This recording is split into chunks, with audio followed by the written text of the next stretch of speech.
Here we are.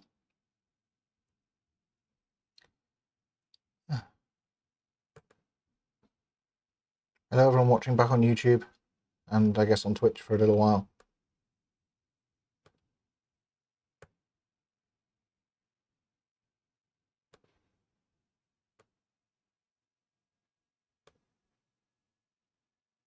Very welcome.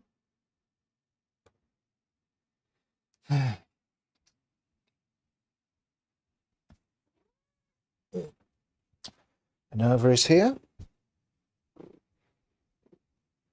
You gonna hang out? Minerva's gonna hang out. We'll play some Mario. Gonna hang out, play some Mario.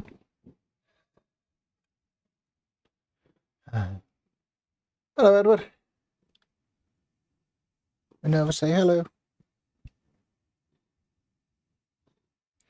Minerva's not good at that.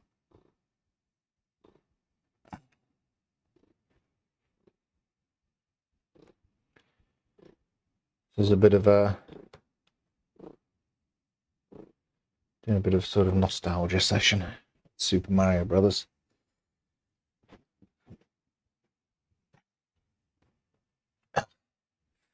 And this is Super Mario Brothers plus Duck Hunt. This is obviously not the copy that's sitting on the wall here. Mario and his brother Luigi Mario. Yeah, hey Game Wolf. That film was great, actually. I mean, terrible, but great. Like, just that it added that to the lore was kind of awesome.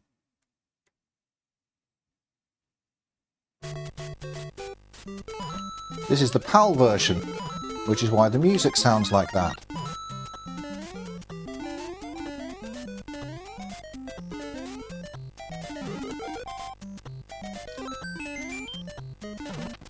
It wasn't a good Mario movie, but it was like Blade Runner, so it was cool.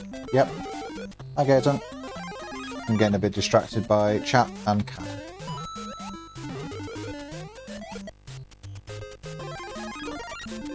But you know, you've come to my stream before, there's no one new here, you don't come here for competency.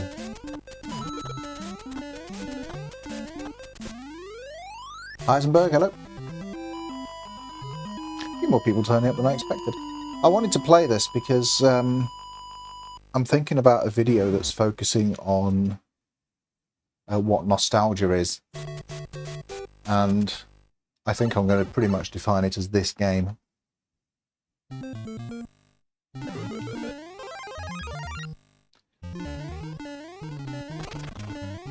Because this isn't the first game I played, but it's certainly the first game I loved.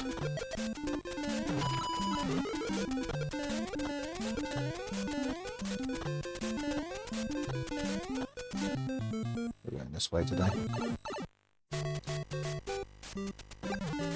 Mario's accessible and everyone comes on. Yep. It has aged incredibly well. The reason that Super Mario Brothers kind of took the world by storm really is purely about how it feels. There wasn't a platform game like it in terms of just the feel of it, particularly the air control. Now, you take it for granted now that every platform game pretty much controls like Super Mario Brothers. But obviously back in the day... Obviously, back in the day, being able to control your jumps wasn't a given. Not that I can control mine in this anyway. With the cat, though. Totally blaming Minerva for a death on 1-3. Oh, come on.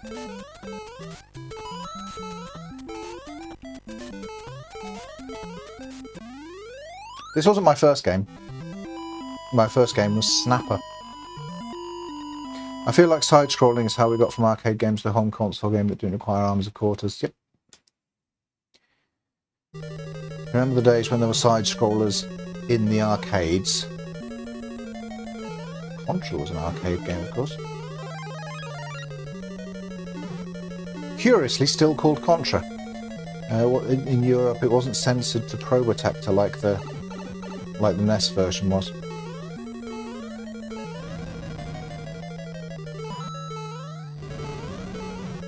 piezo blocks. My first game was Snapper for the BBC Micro. What was your first video game? You remember? First video game you've got a memory of? Give me another player too. You haven't got thumbs? Look. I can show you. Look, see? See? No thumbs. No thumbs. Only little claws and little jelly beans.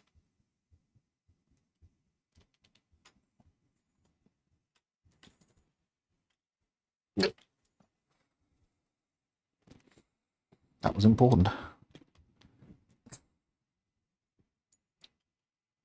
It's either this, but I'd rather give credit to Chip and Dale. That's a good choice. Quite a hard first game, but a very good first game. Rescue Rangers. I realised when I was putting together the footage for the video I just put up today that I'd kind of underestimated the difficulty of Chip and Dale Rescue Rangers. It probably should have been a little bit lower on the list just because of the difficulty.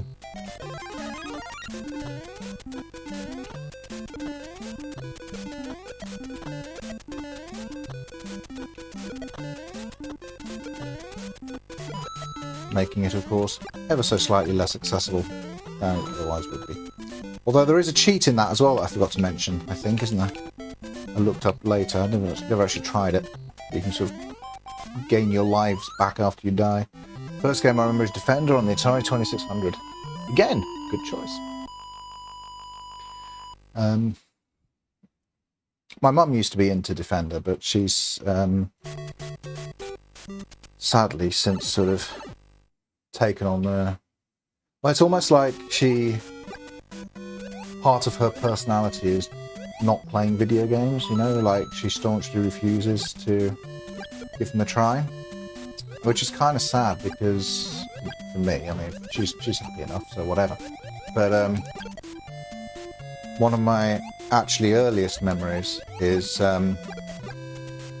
my mum coming into me while I was playing Street Fighter 2 Turbo on the SNES and saying, "Go on, give us a go then," and taking the second controller. And I was trying to tell her how to play it, but I was also playing it myself.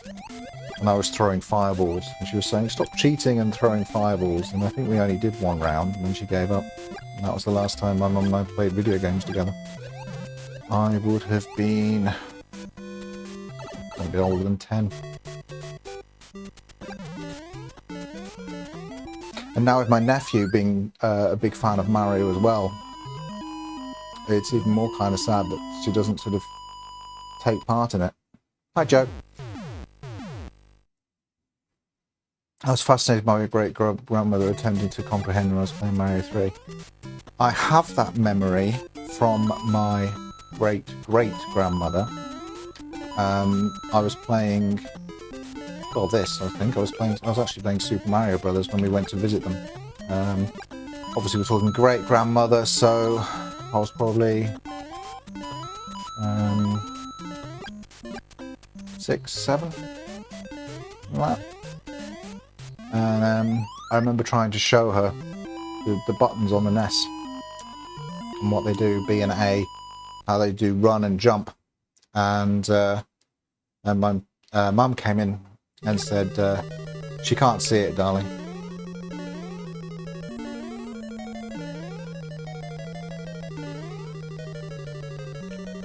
I remember not really knowing what to do then. I have many memories of her. But yeah, that's the kind of stream this is. We're sharing some memories, so some of them are going to be... They're all going to be good. Some of them are going to be also a little bit painful, but they're all going to be good. Can we do Mini Fire Mario? No, just missed it. Great memories playing World Soccer with my dad on the Sega Master System. Yeah. Tell us about it. I'm fine, thank you, Joe. In a very sort of contemplative mood, as happens in December.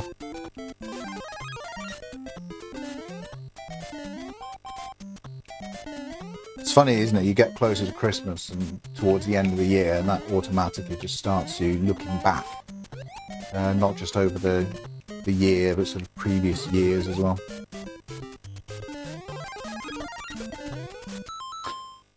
I can share my memory, which is to play my first ever video game on a VCD player, which was a bootleg console to play NES Classics. It wasn't bad. My first game was Elevator Action. I don't know Elevator Action. A little bit too obscure for me, I think.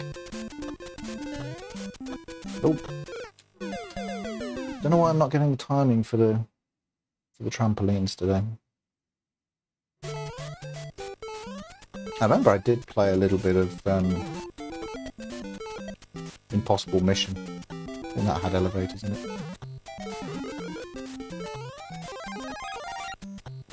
We never had a Commodore 64. But one of my earliest experience with emulators was the Commodore 64 when I was a kid. Because we always had like decently powerful PCs, you know, and even before you could get this stuff really easily on the internet, we used to buy like we used to buy emulator discs from like I think it was like PC World and stuff like that. You could get these discs just loaded with games and stuff, and these were completely, obviously, entirely unregulated and contained every game you could imagine. And those of you who know the Commodore 64 and its library, can you guess what games it had that a teenage boy might have found particularly interesting back then? Because there were those games too.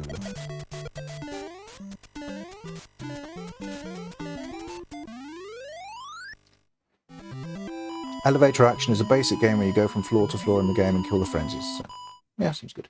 If you ever played Hotel Mario, that was inspired by Elevator Action. Ah! I haven't played Hotel Mario, but that is still interesting to know.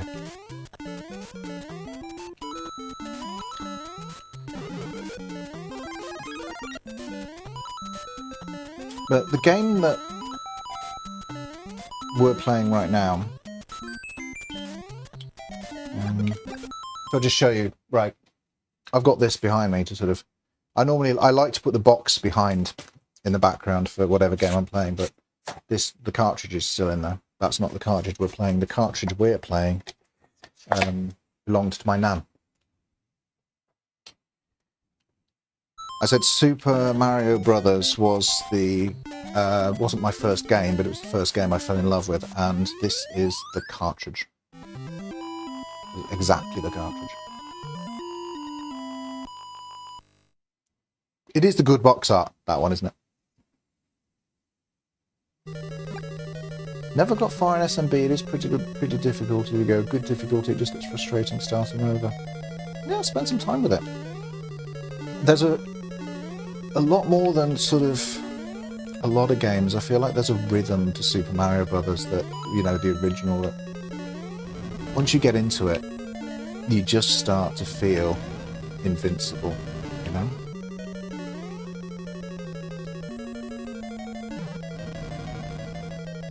Come on, come on, come on. Never mind. I'm still going to try and go for the small fire Mario glitch, but didn't get it.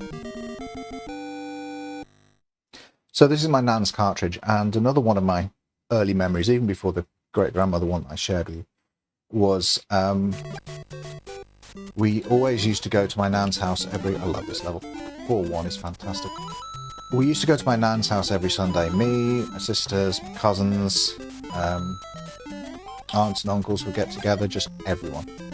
The fact that you can jump over those there, and they're exactly the right height for you to jump over, is just fantastic game design.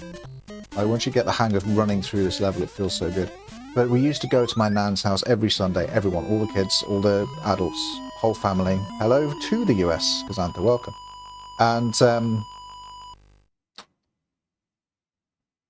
I remember once my nan was coming to visit my parents, as she often did, for dinner. And I was sitting on her knee, because I was 6.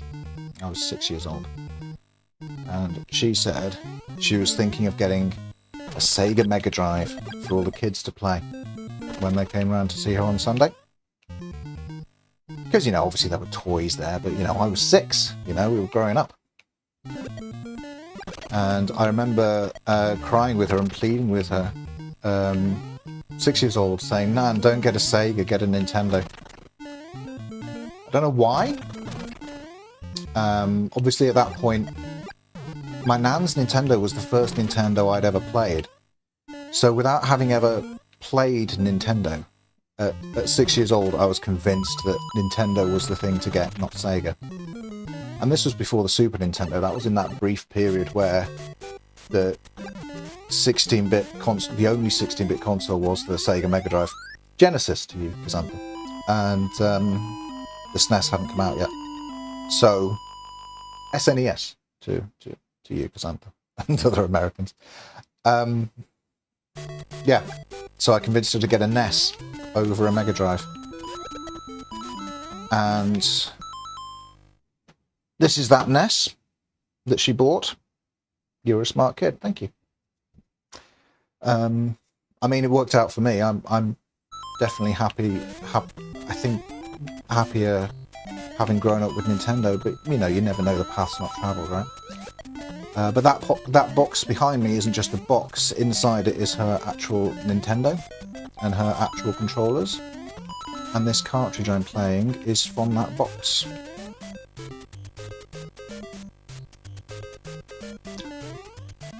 I sold a lot of my own stuff growing up. You know, when I was a kid,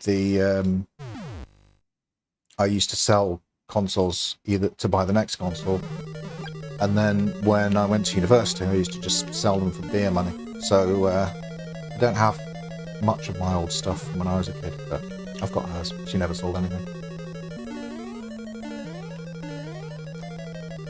My first console was a NES. What was your first game, Cassandra?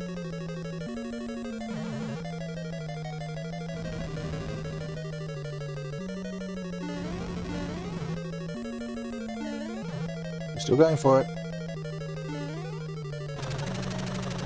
Oh, we missed it again, didn't we?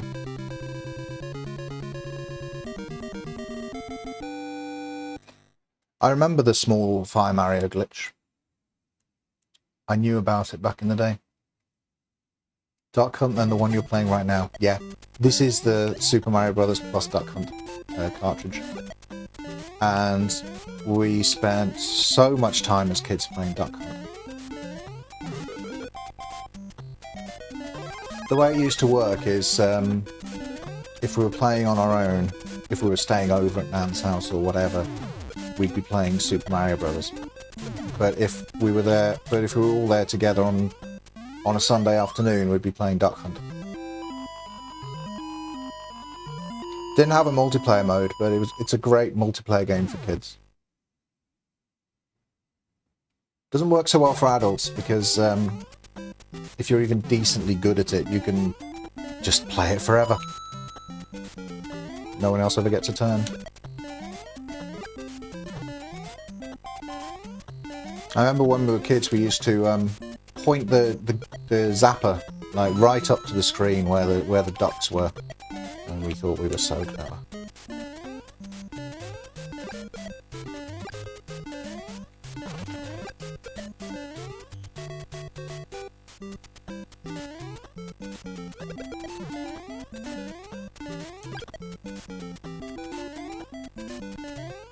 But this one wasn't super good for multiplayer just because Luigi doesn't get a turn until Mario dies.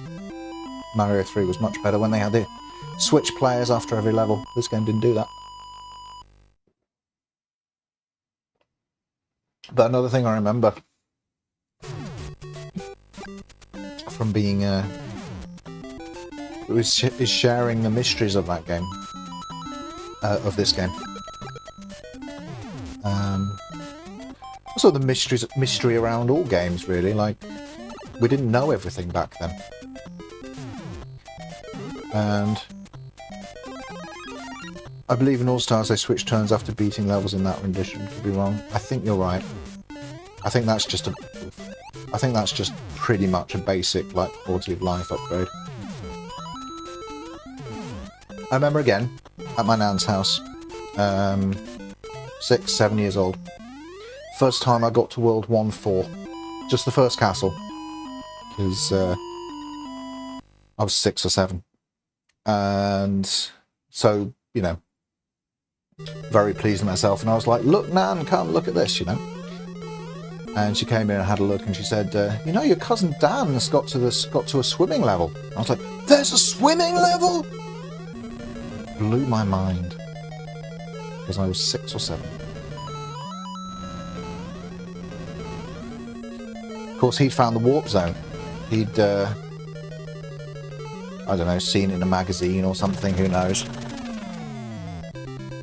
And that was a mystery. There was a little while there that he knew existed and I didn't. You know, that he'd seen and I hadn't. How was I going to know? You know? And I found out about that warp zone from him. And that's the only way we found out about anything those days, was magazines and talking to each other. It's a very different time. The Lost Levels, Edward. Yes, I've played it. I never actually completed it, you know.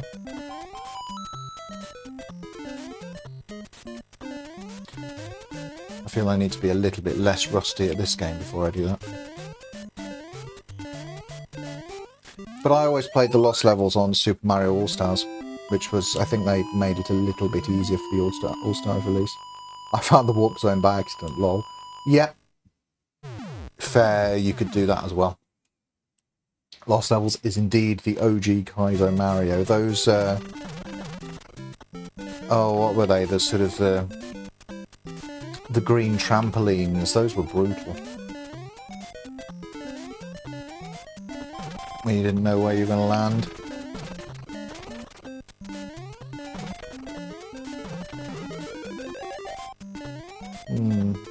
Yeah, let's go there. Did it have literal Kaizo blocks? I can't remember.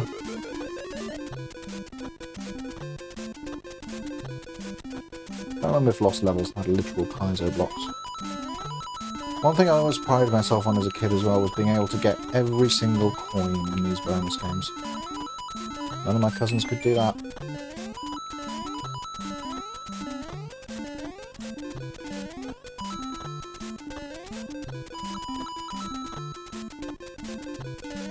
Ah, not quite.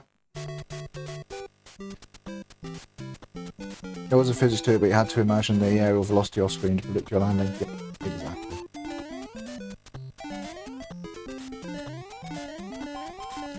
There's an excellent YouTube video about the hitboxes in Super Mario Brothers, including the hitboxes of those piranha plants, and how like only the bottom half of them actually hurts you, and the rest you can kind of jump over. It's really interesting. But Nintendo was right to give them really tiny hitboxes, because the feeling of jumping over them and like just making it just makes for a better game. There's a lot of things like that where we have a tendency to assume that these little sort of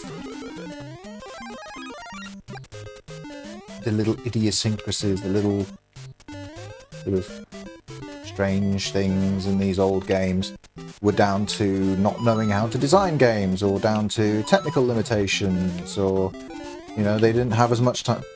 They didn't have as much time to test back then, or whatever. But actually, Nintendo really knew what they were doing. I realised this when I got into Metroid recently, and I was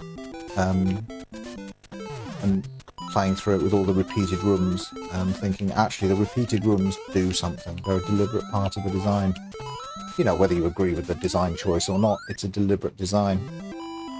And it is with this as well. Every hitbox is very carefully done in a way that makes it the most fun for the player.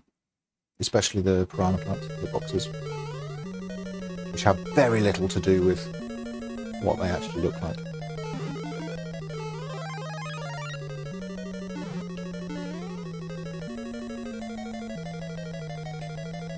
Now, I used to be able to just run through this without without stopping, but I'm 40 years old now. 34 years I've been playing this video game. I'll beat it eventually. Just kidding. For Metroid, did you ever come across that infamous passcode that would break your game literally? No. What, like break the cartridge so that it can't be used again, or what? The design gives it a bit of life, it enhances the experience of playing it. Sure. Do you mean in... Yeah. No, you're right, because they were designing for fun. Not with a lot of modern game design sensibilities that have arisen, which have a bit more concern for things like realism. Which isn't wrong, it's just different.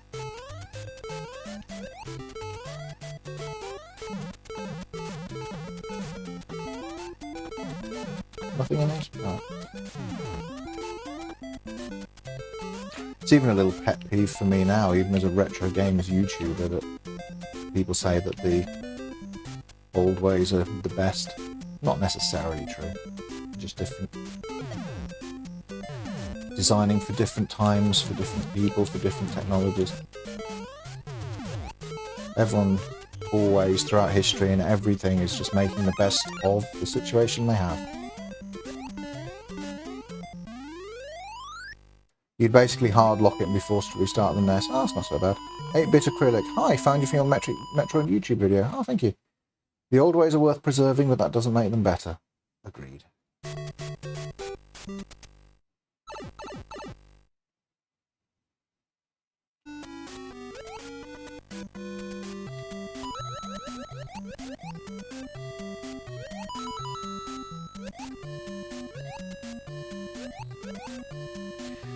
My dad was always into technology and computers, so we were lucky we had a BBC Micro. And I could play Snapper, and that was my first foray into video games. And the next thing we had at home after that was an Atari ST, because my dad was, and still is, a musician, a keyboard player. Back in the day, the Atari ST was the thing to get if you wanted to do music, and that's why he had it. The music in Swimming Level was my favourite as a kid. Mine too, and I actually really like it at this speed. The music is all sped up in the PAL version, and I think it really suits it. I think the underwater music suits the extra speed. But although my dad didn't do much DOS, Amiga, Atari ST, but I'm biased, obviously. My friends had Amigas, and I had an Atari ST, and I remember being super jealous of their Amigas. Didn't have DOS until Doom. Until Doom came out, I had no interest in DOS gaming.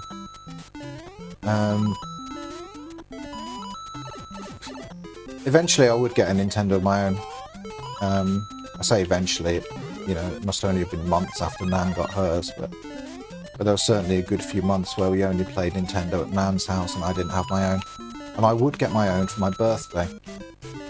And for my birthday, I wanted an arcade in my house. For my birthday, I wanted an arcade in my house, so we got my NES and my Nan's NES both hooked up at the same time on separate TVs. We got I think we had the Atari hooked up as well to another TV that we borrowed from somewhere, just to make it like a mini arcade in the living room.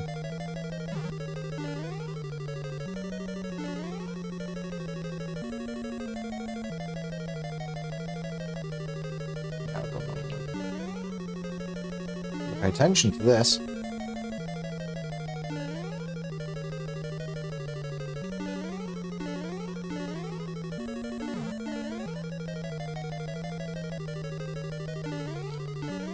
Not much attention though. And I remember walking around this party while all of my friends from school were playing all these different games, and I was like the owner of the arcade, I was Don. Walking around with like a one of those old Americans would say candy cigarettes. Those weird little chalky white sticks we used to have, but I think you probably wouldn't get these days. Well, what do I know?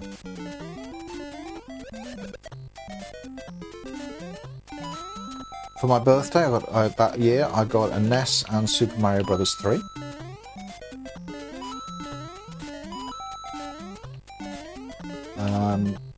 When my dad went out to get the game, I said to pick up Super Mario Bros. 2 or 3, and he very much made the right decision. Something in one of these, yeah. And had a great time with Super Mario Bros. 3, obviously. I remember I also got for that birthday, I think I did. I remember I also got for the birthday Barbarian on Atari ST. I thought, well, the birthday when he's getting a Nintendo isn't the best year to get him games for the Atari, you know? But I was a sentimental little child, and I used to have a timetable for when I would play for how much I would play for days I would play the Atari, and days I would play the Nintendo, because I didn't want the Atari to get neglected when I got the Nintendo. My memories of playing games with my friends as kids mostly revolve around renting games from the local grocery store. We had a little bit of game rental, I think, going up, but that was later on. Mario 3 is a miracle because I'm always finding out something new about it practically every year. That's the other thing, man. That's a game that I've also been playing like 35 years. And I don't know how you make the coin ghost ship appear. I've seen it. You know?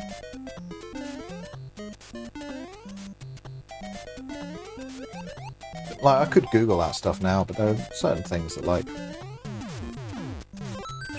It's nice that the game still has a little bit of mystery, you know?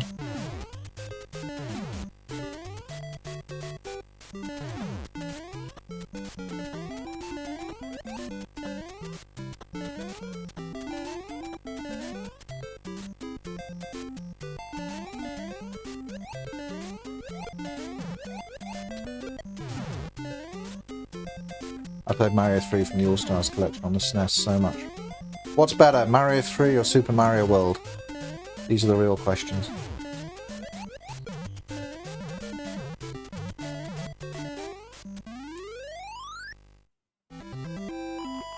I spent a few months in 2022 trying to learn to speedrun Metroid. That's still my favourite NES game. I ended up getting down to about 32 minutes without dying, no glitches. Nice.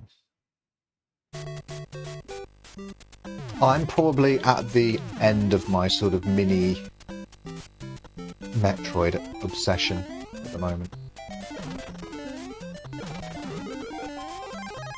Because it's one I never had growing up, is the original Metroid. And I only discovered it very recently. And, well, you saw the video, you know I only discovered it very recently. I've only like even more recently, like in the last few days, like stopped playing it constantly and started playing other games again. Because it's unfairly good. Somehow I misheard that Bowser's sunken ghost ship is the Queen Mary. I know he said goat ship. Mario 3 better game, but Mario World is better software, if that makes sense. Yeah, it does. Super Mario World is the one I currently enjoy more, but probably would have answered Mario 3 for most of my life. I think that's probably where I am, to be honest. That's annoying when that happens. I maintain that Super Mario Bros. 3 is the better multiplayer game.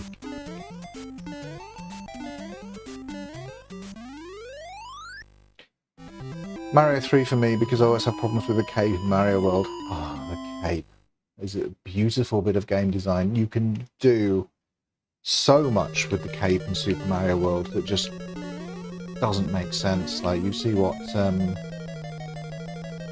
speedrunners do with it, and Kaizo players. Should have remembered you can't make that one. Like turning around mid-flight and stuff. The cape is beautiful, emergent game design. Whoops. I got pretty good at sort of maintaining flight with the cape, but I could never do anything more complicated than that. Consistently refer to the cape feather as the leaf and vice versa. Yep. I think because I didn't own Super Mario World or SNES until it was almost entirely obsolete, Super Mario World still holds that next-gen award that will never fade for me. I remember playing it at store kiosks and thinking nothing else will ever look that good. Yes. Game Wolf, I'd look at real leaves and think to myself, is that feathers? In many ways, though, nothing ever did look better than Super Mario World. In the sense of Mario, anyway. Like, they really nailed the visual design of that game. Such that it really hasn't aged.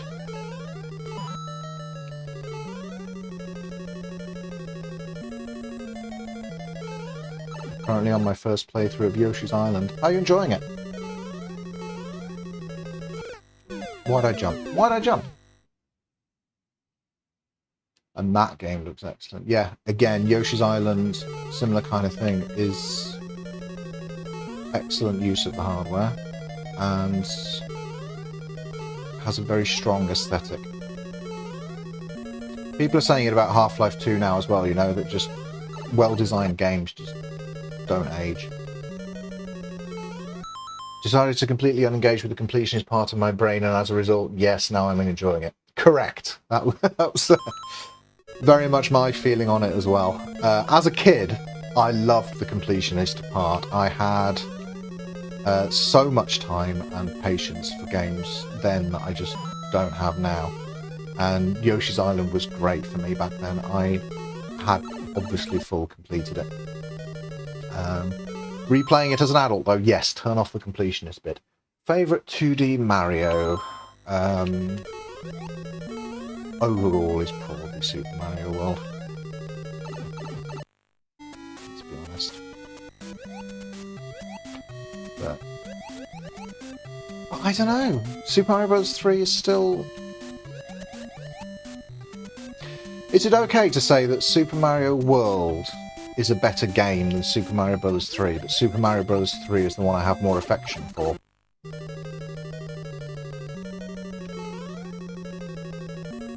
Because, you know, I said to you, I always used to sell my games, like, as a kid and going, dumb. You always used to sell my games as a kid and going to university. I remember buying a NES on eBay when I was at university, having it delivered to my parents' house, going off on a family holiday, and then coming back from this family holiday. We got back really late at night, or what I thought was really late at night, like 9, 10 o'clock something. And the NES was waiting for me when I got back. Just the, you know, eBay seller got delayed or whatever. And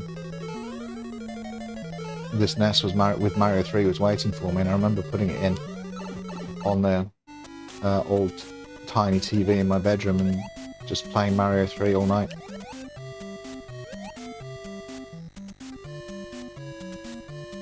You know, tired from travelling, getting back at 10 o'clock at night, whatever, didn't matter. I got to play Mario 3.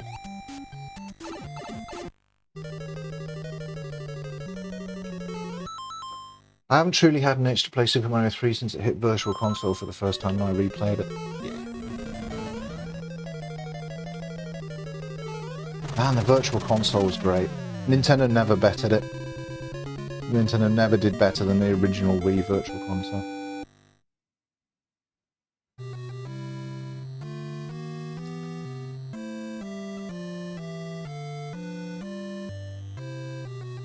I remember a lot of these. I'm saying I remember an awful lot.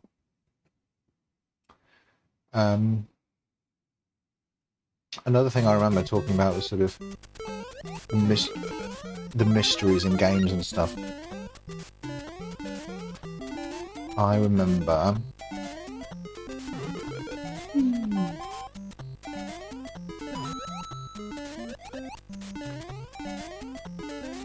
where was I going with this? I remember. Distracted there. Yay, speedruns. I remember some. No, Super Mario Brothers 3.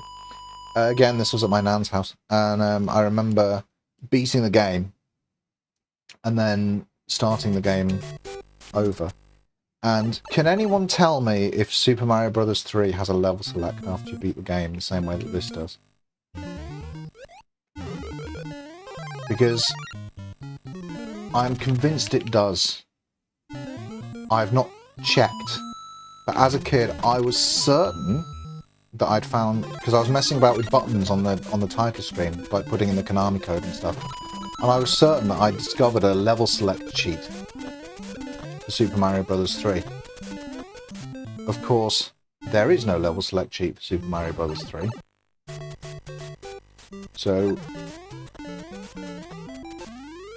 I remember thinking about it, what did I do? And I think it must have been because I'd beaten the game or something. Not that I recall, but I wouldn't be surprised to learn I was wrong. I don't know.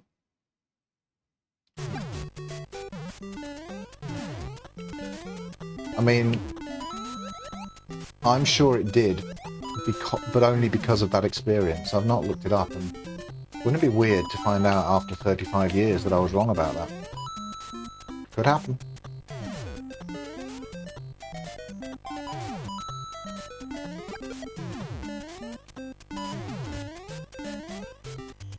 And then the question becomes, of course, am I misremembering now? Did I misremember at the time? Or was the whole thing a dream?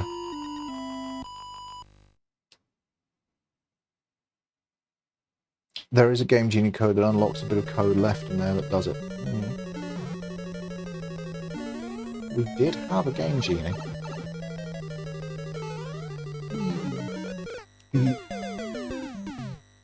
Sad times for Mario.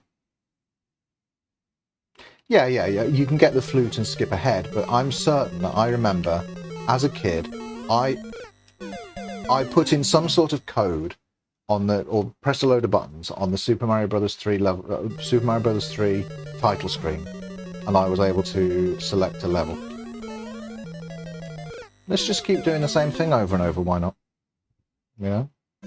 We don't learn from our mistakes here. Good job on the wizard video, thanks. I don't get a lot of love for the wizard video. It's a bit niche in pretty much every sense of the word, really. But it's the video I wanted to make, so it's what it is. So, thank you.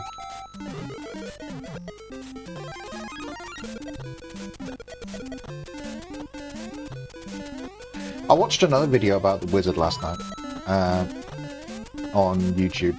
I can't remember the YouTuber, which is really bad of me, but they'd just done basically a straight review of the wizard, and lots of effects, like quick zooming in and stuff, and like popping up like memes and stuff on top, over, like, with transparency, like over the movie. You know, very funny, very clever stuff, and I'm thinking, do I need to do that? I learned to make YouTube videos from my wife, who does BookTube. Not many visual effects in BookTube, you know? I wonder if I need to up my game. Or if that even is upping my game, or really what I'm doing isn't just ineptitude, but it's a style of cozy YouTube that doesn't exist anymore.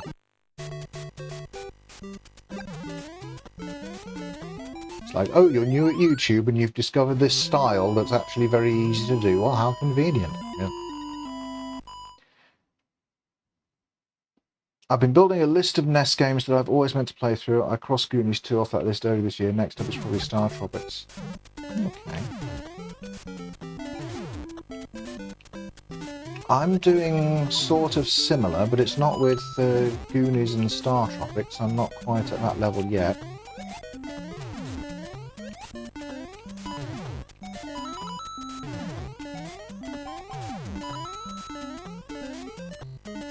But Metroid was the first of those, for me, crossing stuff off. I'll show you my new acquisition, actually.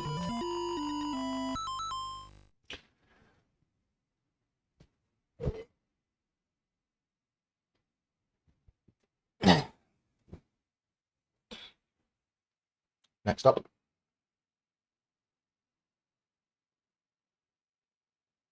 Not today, obviously, but someday.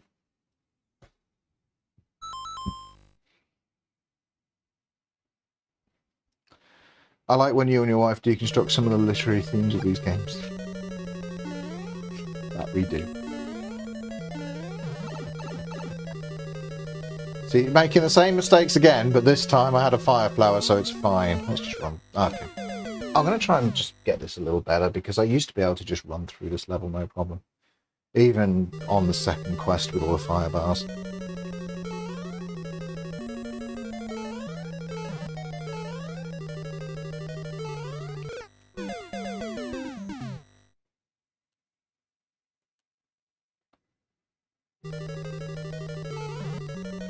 I like when Claudia and I can work together on videos. But she's bad at video games, and I'm bad at books, so there aren't many opportunities.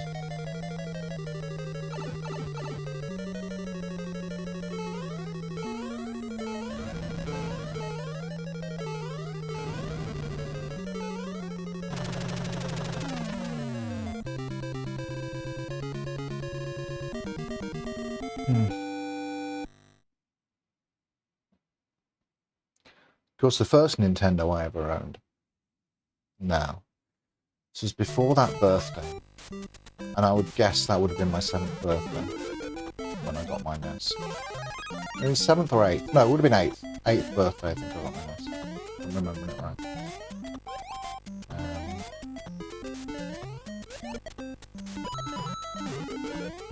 So I've only been playing Mario 3 for 32 years, so it's definitely fine not to know all of it. First Nintendo. My dad went away on a business trip of sorts. He's retired now, but he used to sell motor caravans. And specifically used to sell French motor caravans, so he used to take a lot of trips to France. And I remember he came back from France and said, and my mum said actually before he came back, your dad's bought you a Nintendo. You're just showing me how bad at Super Mario Bros. 1 I am. I never played past World 1 without using Rewind. Well, yeah, you've got to play it for 30 years. 3 decades of practice under your belt, you'd be alright. And I was so excited, because I thought, you know, Dad was coming home with like a NES or a Game Boy, you know. That was my parents' style of parenting, you know. They liked to trick their kids. Still not sure how I feel about it. So this Dad's bought you a Nintendo. But he had bought me a Nintendo. He bought me a Donkey Kong Jr. Game & Watch. Which I guess, since he was coming from France, would have been a video poche. They were quite big in France, so that makes sense. I was kind of disappointed, but I played the heck out of that Donkey Kong Jr. Game & Watch. Even with 3 decades of practice, I'm bad, but I accept that I'm better at RPG games. I'm not. I still have to finish Lufia. I started playing Lufia on stream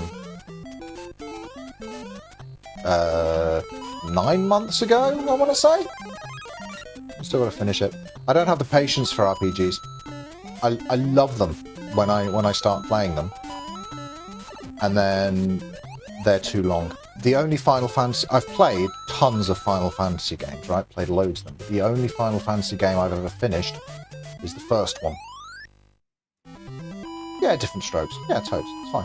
But I have eventually accepted that just JRPGs are not really for me, but I still want to finish Lufia, because Lufia is a great game. I was enjoying it. I just lose patience with it and just don't fancy continuing after a certain amount of time. And then by the time I do fancy getting back to it, I've been out of it too long and I can't remember where I was. But this time, haha, I've streamed it so I can watch the videos back and see where I was when I get back to it. Ha ha ha! Final Fantasy 1 is still surprisingly fun, yeah. So named because it was, I can't remember the designer's name, but he thought it was his last chance, didn't he?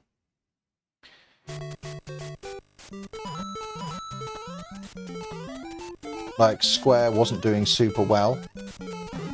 He thought, we've got one last chance to make a game. He called it Final Fantasy. And that's the big joke, of course, because there are now millions of Final Fantasies. But Final Fantasy 1 was great. I played it on something. It wasn't a NES. Something portable.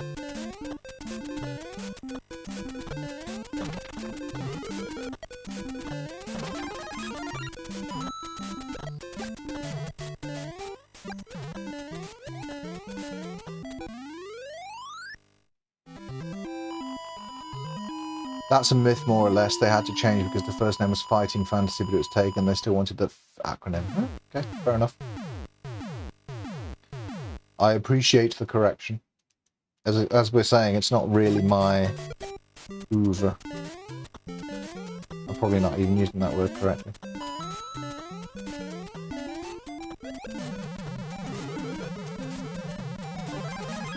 So we'll enjoy that sound for a bit.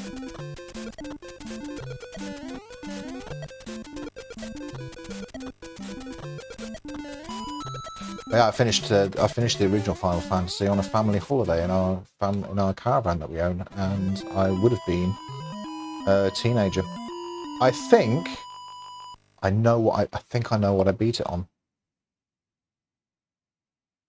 I think I know what I beat it on. We're gonna check. Don't know how to do this.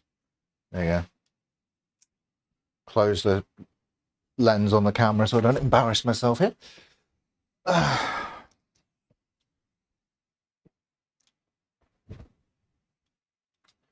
think I beat it on my very first portable emulator device, the Nintendo DS Lite.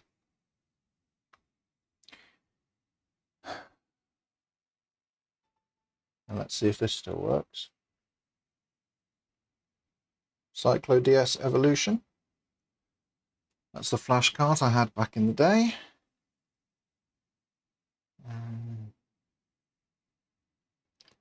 NES DS it was called.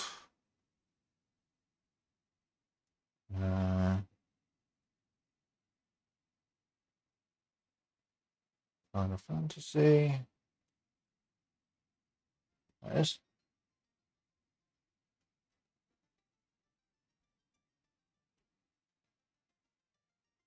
Continue.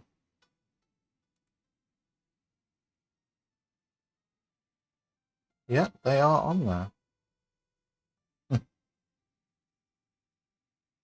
I'm not going to show you what my character names are,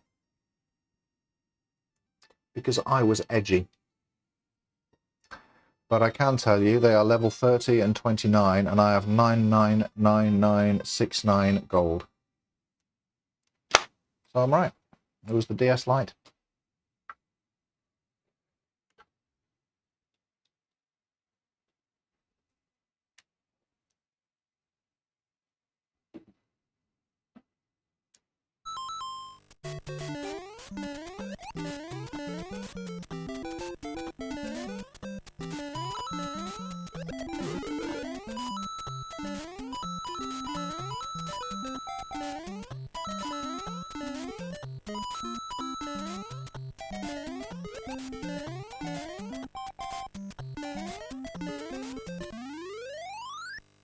Can't risk demonetization. Yeah, also just... Those are words I'm not saying. I used to be a big fan of JRPGs until the PS4 era. These days they have too much useless dialogue in them. Yeah. Okay, so the same, except Final Fantasy IV onwards.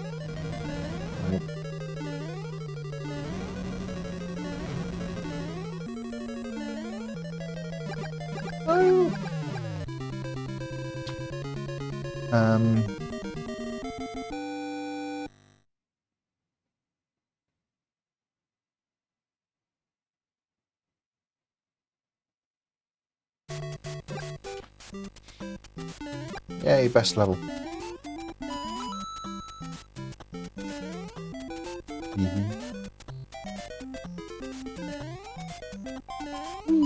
Look, perfect game design.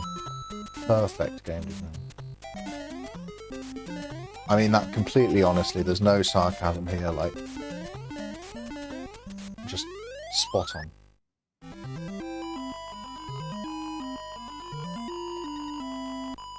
I don't like how modern JRPGs often look like an overly polished anime. I get that people like it, but it's quite a turn-off for me.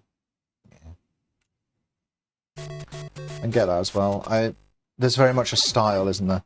I recall seeing a video where it was discovered that the code for the Luck 2 throwing the spinies was incorrect. Really? Don't know if I've seen that one.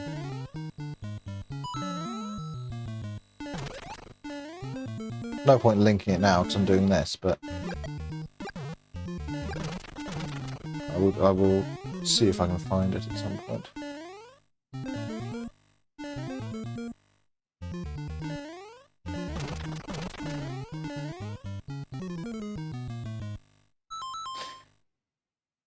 I'm doing this stream because I want to use bits of it in a video. I've just now realised I'm not recording. I may as well at this point continue not recording and just pull it off YouTube.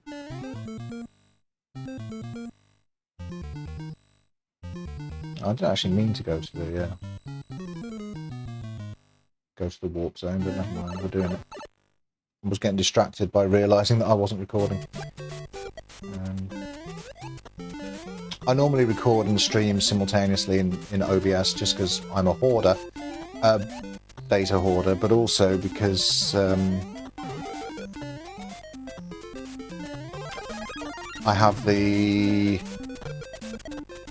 microphone and the game audio going to different channels, which gives me a lot more options for mixing when I put the video together. But obviously, this video is going to suffer a little bit from just having the stream. Never mind. Just get it from YouTube afterwards. Yeah, I will do. But it won't have to split channels.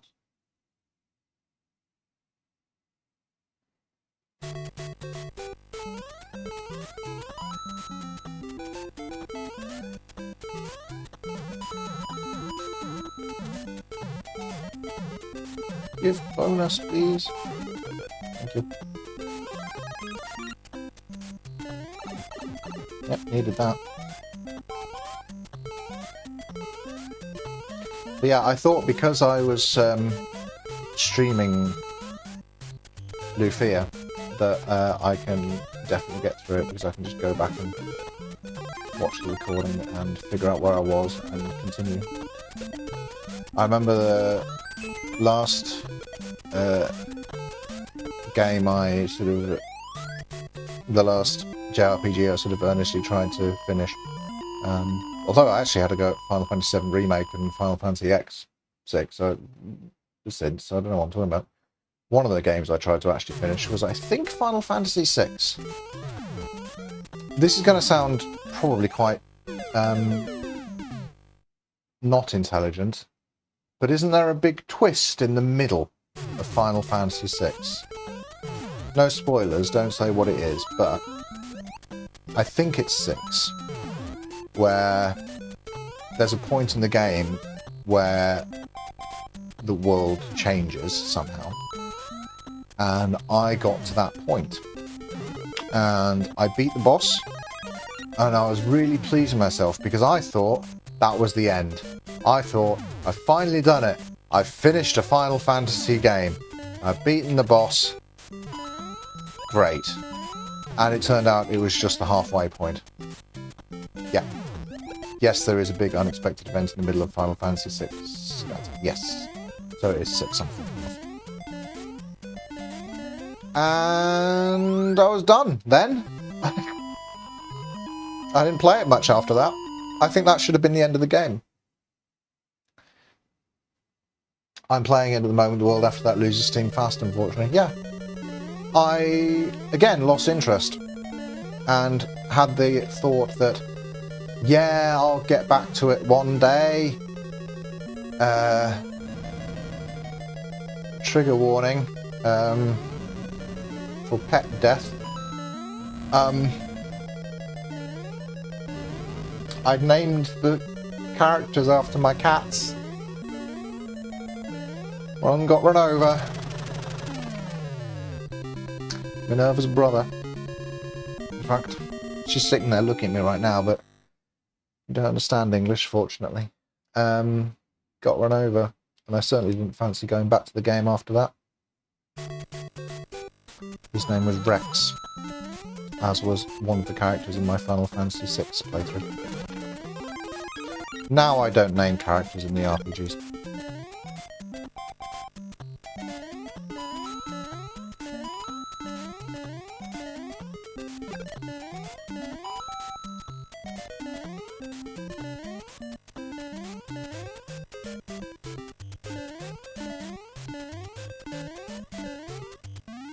Makes sense.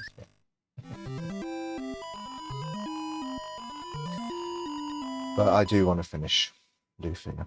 It's very good. I'm playing it in German to learn more German, and there hasn't been very much useful German yet, I've got to say.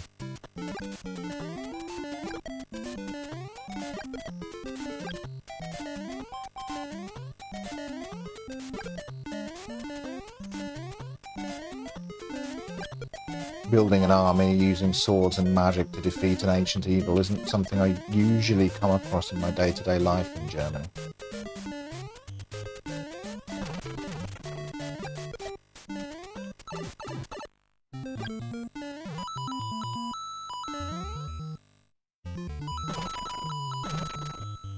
Another thing I always used to do with these bonus rooms is just make sure I got everything. Broke every block, even though it was entirely unnecessary.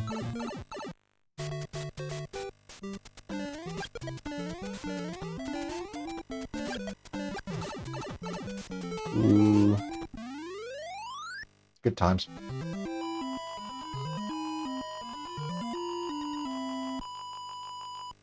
Maybe I don't have any other fun stories I can share from those days.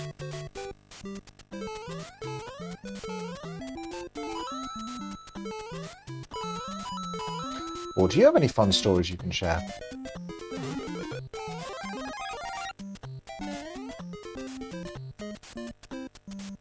I've been playing Chrono Trigger for the first time this summer, and I have to say the hype is real. The game is beautifully paced and not too long. It was too long for me.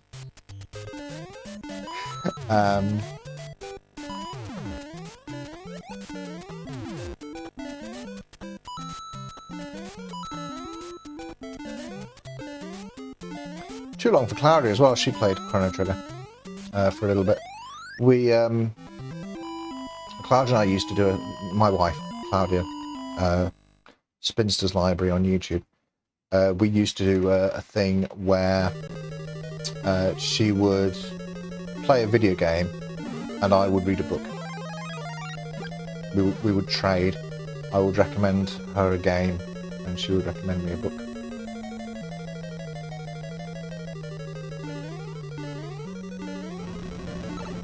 The best one we did was one of the earlier ones where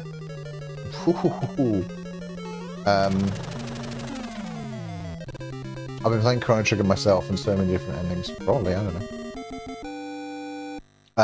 The best one we did was one of the first ones where she played all of the Mass Effect series and I read all of the Harry Potter books.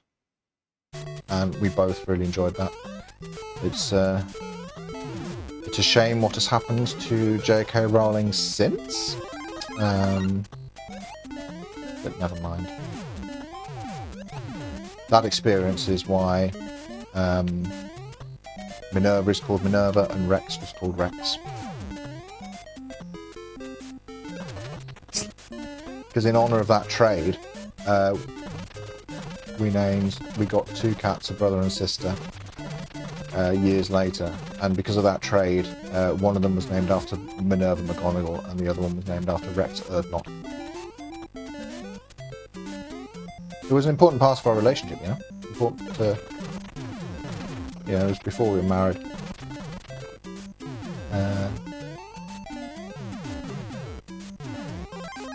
Bittersweet now, as I say.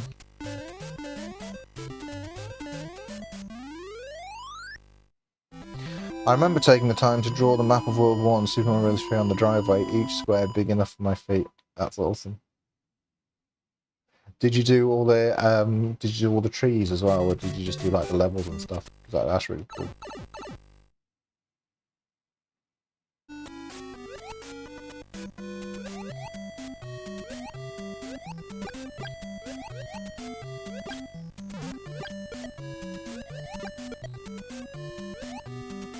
This is good music.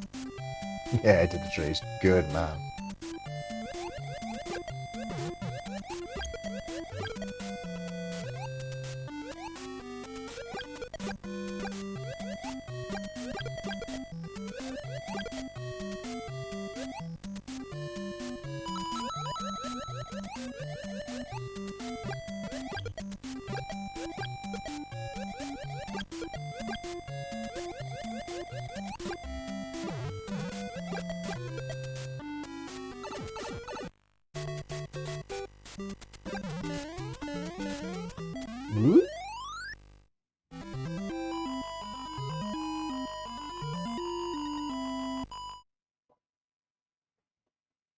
I think I would have been into RPGs, into JRPGs, if we'd had them growing up.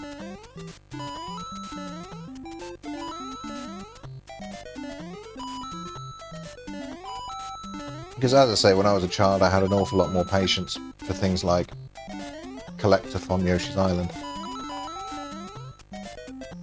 And I would have had a lot more time and patience for JRPGs and their stories when I was a kid as well.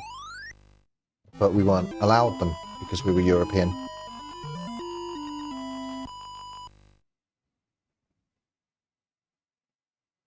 Just gonna let that sit there.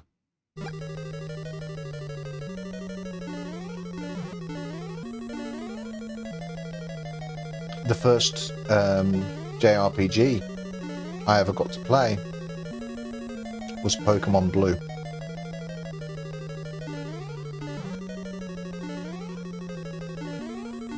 And I bought Pokemon Blue in America, in California. It was the first time we ever went to America, first of two. I took a family holiday to America. And it was just after Pokemon had come out in America before it came out in the UK. So I got to play it before all of my friends. I remember my parents gave me exactly enough money to go and get the Pokemon game cartridge from the shop.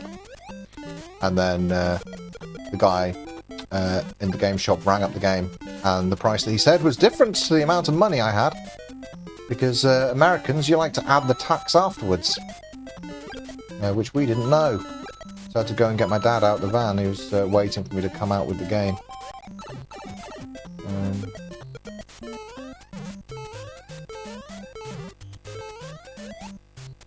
At the same time on that holiday, I think, I got Pokemon Blue, and my sister got Pokemon Red. Actually.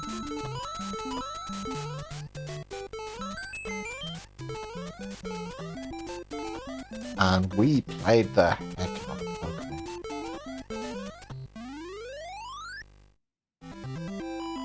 I eventually got Pokemon Yellow and transferred my Pokemon over, and I used to use my old Pokemon Blue to basically store Pokemon between resets. So I would play through Pokemon Yellow, get all the Pokemon I wanted, and then transfer the Pokemon I wanted to keep to my Blue. Then I'd reset Yellow, play through it again. And I kept doing this until my Pokemon team in my Pokemon Yellow was 5 Mewtwo and a Mew. I never cheated, not once.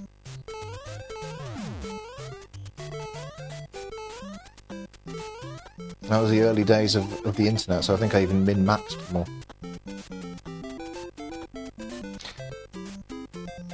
I managed to find a copy of Pokemon Yellow at a thrift store for around $12 and I was so happy it still works too. That's incredible. I got red and my sister got blue. I spent so much time on it. Yep. My copy of Pokemon Yellow is in my garage. And I haven't turned it on for, I don't know, 20 years? How old am I? Yeah, 20 years. I don't know if the battery is good. I don't dare find out. So, Schrodinger's Pokemon are in my garage.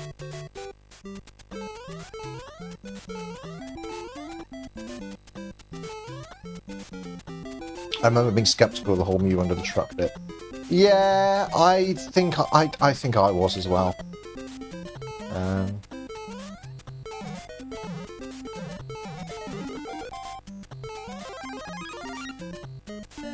I got Mew at one of those events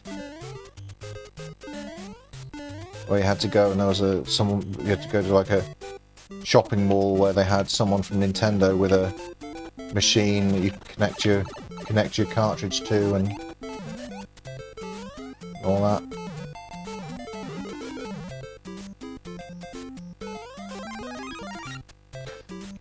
I remember I had some friends over and my parents were away, so we'd spent the whole night playing Super Smash Bros. And we went out to the shopping centre in Birmingham the next day to get our Mews. And I remember just like buying like tons of Red Bull at a little supermarket there. Which I don't know if teenagers should be having really, but I did. Not quite. Fire Mario turns directly into Small Mario when hit by an enemy. I can't remember this. Yes. That's how it used to work up until the American release of Super Mario Bros. 3. Because the original Famicom release of Super Mario Bros. 3 had Mario turning into Small Mario whenever he got hit, regardless of any other power-ups. That's just how it was. I remember days when I'd play Super Mario Kart with my older brother and we'd stop when he won just once. Yeah, that's...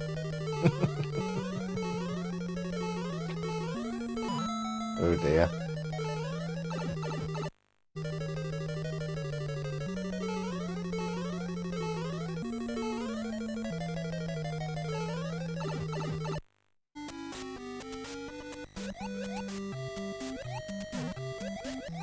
You're welcome. I used to play a lot of Super Mario Kart with a friend. This guy is my oldest friend. We went to nursery together, like, before primary school. So he's the same age as me. And we never went to the same school. Really? Well, we did briefly. I went to a couple of different schools, and one of the ones we went to, we both went to. But we'd stayed friends since nursery all the way through until now. I last saw him a couple of weeks ago. And we used to go to karate every Saturday morning, and then we'd go back to his place and play Super Mario Kart until my mum was ready to pick me up. Every week. It was good times.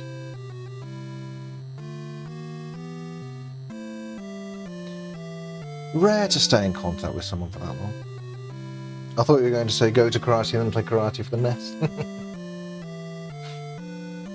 Definitely had karate for the NES. You had Kung Fu.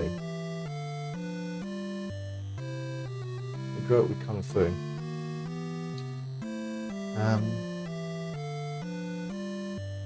How long have I been on? Hour and 15.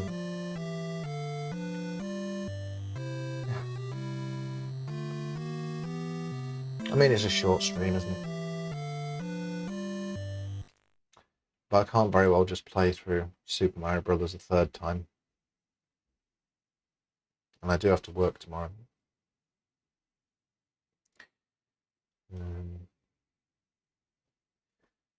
I think I'll probably just leave it.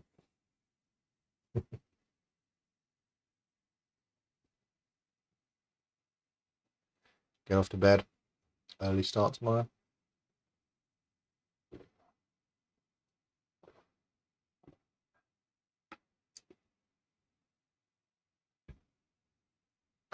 I do very much recommend Gimmick if you get the chance.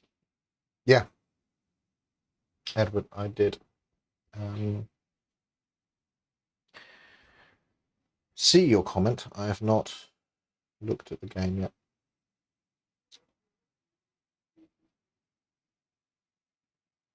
I do have to check that out. But there's a lot of things I have to check out. Speaking of like list of NES games I'm meaning to get through. I don't like buying games and letting them sit on my shelves and not playing them. I think these are meant to be played. And then I sort of fell in love with the small boxes. So I'm probably, my to play list on the NES is probably any game that was released in a box that's this size.